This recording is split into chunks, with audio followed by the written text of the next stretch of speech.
Thank you, Mr. Chair and Ranking Member. As a new member of the committee, I look forward to working with all of you. Welcome. And thank you very much. And Dr. Carson, welcome. Thank you. And congratulations on your nomination, and welcome to your wonderful family sitting here with you. There's been a lot of questions. With your indulgence, I'm just going to get right to them because I know it's getting a long day for you and morning.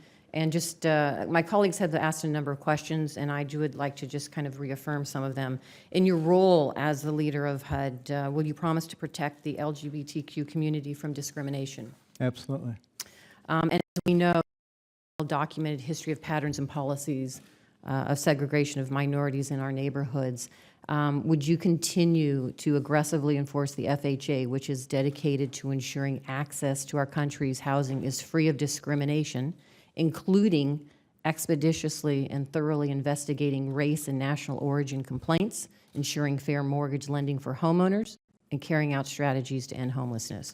I think the Fair Housing Amendment in 1968 was one of the best pieces of legislation we've had. It was modified in 1988. LBJ said no one could question this. I agree with them. Good. So you would continue to Absolutely. enforce it aggressively? Absolutely. Including the new HUD rule that requires local communities to assess their own potential and income segregation and make genuine plans to address them?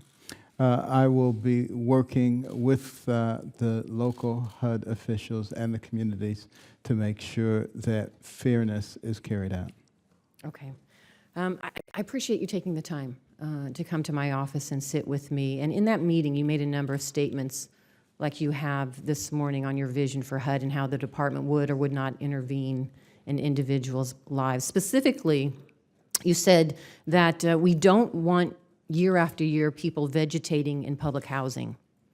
And these comments were a little concerning to me, and for this reason. In Nevada, the fair market rent for a two-bedroom apartment is around $950 per month. In order to afford this level of rent and utilities, a household has to earn $38,000 annually. Nevada, a minimum wage worker earns an hourly wage of $7.25 or $8.25 if their insurance isn't being paid for, which is about $15,000 annually. In order to just cover that two-bedroom rent apartment, that individual making minimum wage would have to work 88 hours per week, which, as you can see, doesn't leave much time for not only a funding for education or much other opportunities to further themselves other than just putting a roof over the head for them and their families. That doesn't sound like to me somebody who's vegetating in public housing. You also mentioned to one of my colleagues that you believe that additional housing funding, rental assistance is essential. But when we talked, you said there were limits. And do you believe that low-income Americans should have a limit to public assistance? And can you further define that for me?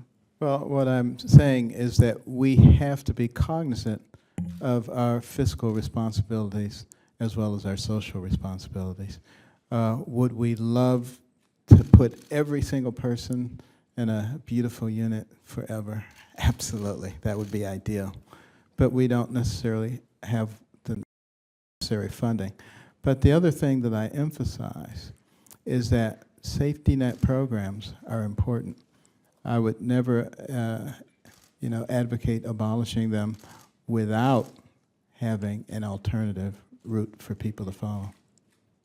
So how would you help somebody find that alternative if all they're doing is working and coming home and working and that's all they can afford? How would you help them other than giving them a time limit in that public housing and then they have to leave? Well, there's a much bigger picture issue here, and that is fixing our economy and working very hard to create the right kind of atmosphere. When that happens, people have a lot more options in terms of their jobs, and people have to raise their salaries. Okay. And then Nevada was hardest hit. We were ground zero for the foreclosure crisis. As the Attorney General of the state, one of my biggest partners was your agency.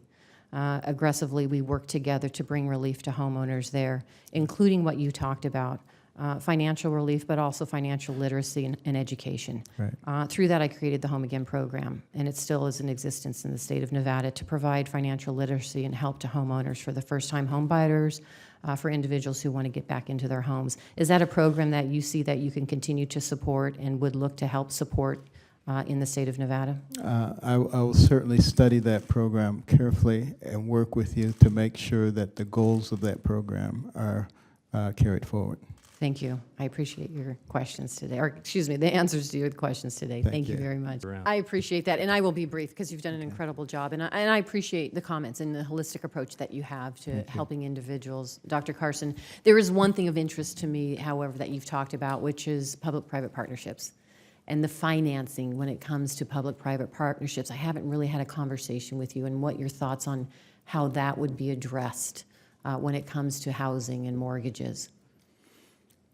When I talk about public-private partnerships, I'm talking about having people in the private sector actually invest their own resources in either building or renovating or refurbishing housing that is then used by HUD to house people.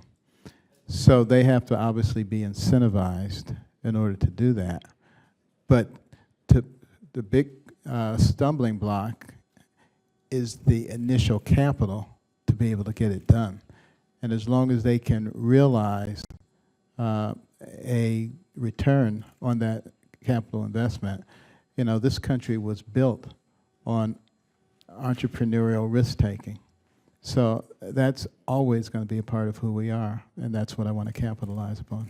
So in other words, are you envisioning a role for private equity capital to invest in the future housing growth and mortgages and housing for individuals and homeownership?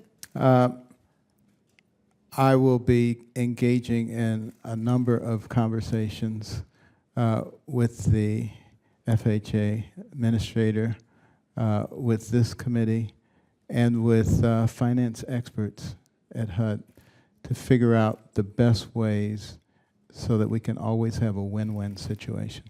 So what you're saying does concern me because of the fact that Nevada was a foreclosure crisis, ground zero for the foreclosure crisis. And a lot of that was money that we saw come in from Wall Street, big investments coming in for these mortgages. And individuals really, at the end of the day, lost their homes. But I think because you're there talking was an investment from Wall Street. So I'm just curious. That's why, if you could elaborate your thoughts on that. Yeah, I think you're talking about you know, predatory people who came in and took advantage of people. It was a combination. The big banks were involved as well. With some of their teaser rates, but there was Wall Street was involved. So that's why. And you know what? We can follow up on this individually. I just want to put that here. That is a concern of mine and something I will be looking out. I would look forward to working with you on that because I don't want those predators swooping in either. Thank you. I appreciate that. All right.